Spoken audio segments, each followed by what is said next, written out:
to Brains on Games. I'm Dr. Brian McDonald, and it's back to school season. So, the next few episodes of Brains on Games are going to be all about games that are focused on some skill that's directly related to some educational area. We've got lots of math games that are coming up, but this episode is a game that's all about U.S. civics. American civics is maybe a bit of a hazy mystery to us up here in Canada, but maybe playing this game will help us to figure it out because it's an American election year. Here's the game, By the Vote by Koozies Games. This is a game that's appropriate for kids age 9 and older. It can be played in 15 minutes. In fact, there's a timer, so at 15 minutes the game is over, and you can play it with between 2 and 5 players.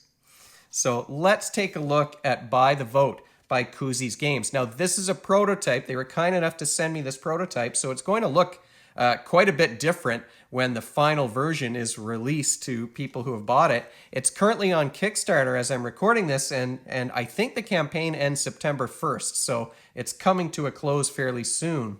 But let's take a look at the pieces here. So you've got this board, and this is where you're going to allocate the funds that you've raised in order to win those votes in the Electoral College. So the final version is going to look quite a bit different from what you're seeing here. But what's going to happen, if you have enough space to lay the whole thing out, you'll be able to see that there are 8 different rounds.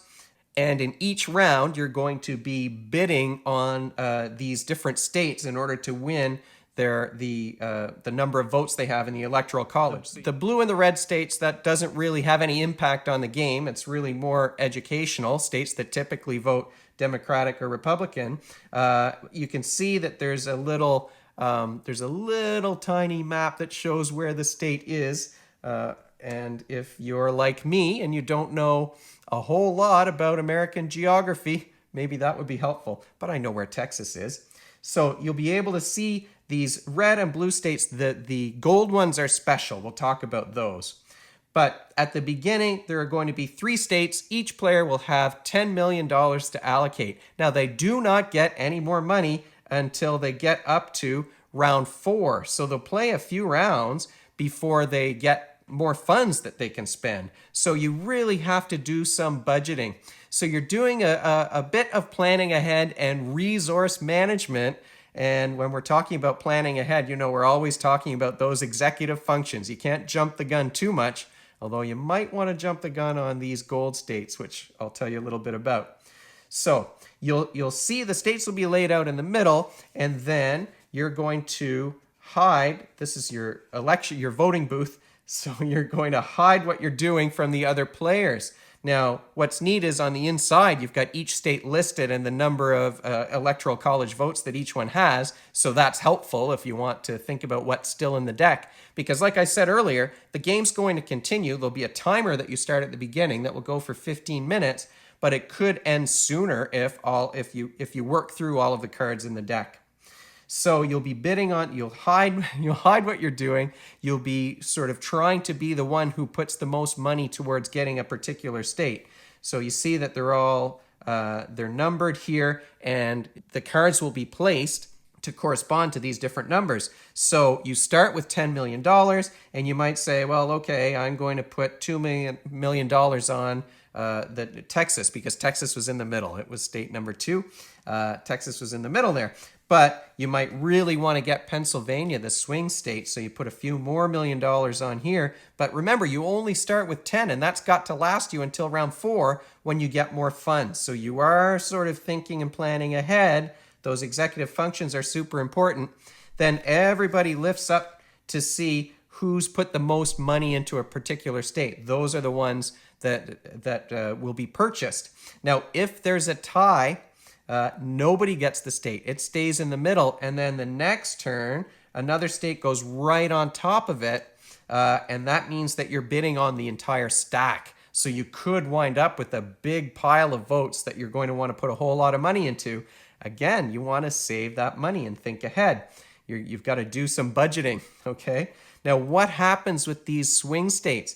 If you manage to win this golden swing state, you get to take a state from one of the other players. Oops, I'm tearing the whole thing apart here. you get to take a state from one of the other players. So you get 2 states for the price of 1, but likely everybody's going to be bidding on those things. So you can see there's a little space here on your player board where you put the money that you're saving, the money that's left over, and you can hang on to that for a later turn. So you'll put, as you buy the states, you'll put them underneath here, and you can see the numbers are going to grow, okay? And this is kind of your estimate of how far along you are. Eventually, someone is going to have the most electoral college votes, and if they get enough, then they would be voted in as the president. So it gives you some idea. This is just a quick overview, but it gives you some idea about the educational factors that we're talking about here. You can see the number of electoral college votes in the particular states. You can see whether states typically, at least at the time that the game was printed, whether they typically swing towards the Republican or the Democratic side. You'll learn about which states are the swing states, and those ones are really important. You really want to try and win those because, again, you get 2 for the price of 1 if you pick up a swing state. And so it's really giving you some factual knowledge about civics and about elections. Now, like I said, I don't know very much about the Electoral College. That's not the way we do it in Canada.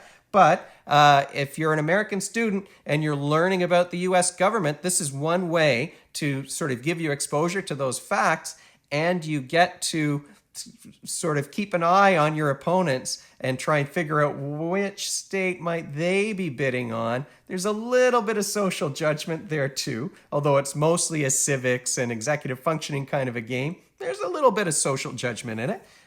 Let's not deny that. So it's a quick game. It's easy to teach. It's easy to learn. It's up on Kickstarter right now until the 1st of September.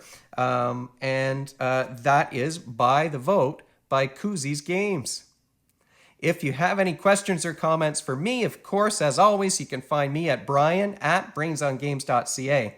Brainsongames.ca is the website. That's where previous episodes and future episodes will be posted. Brains on Games is the Twitter handle and the Instagram feed and the Facebook page, so we're all over the place.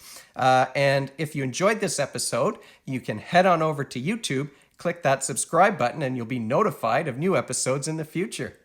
Thanks for joining me. Hopefully, I'll see you next time.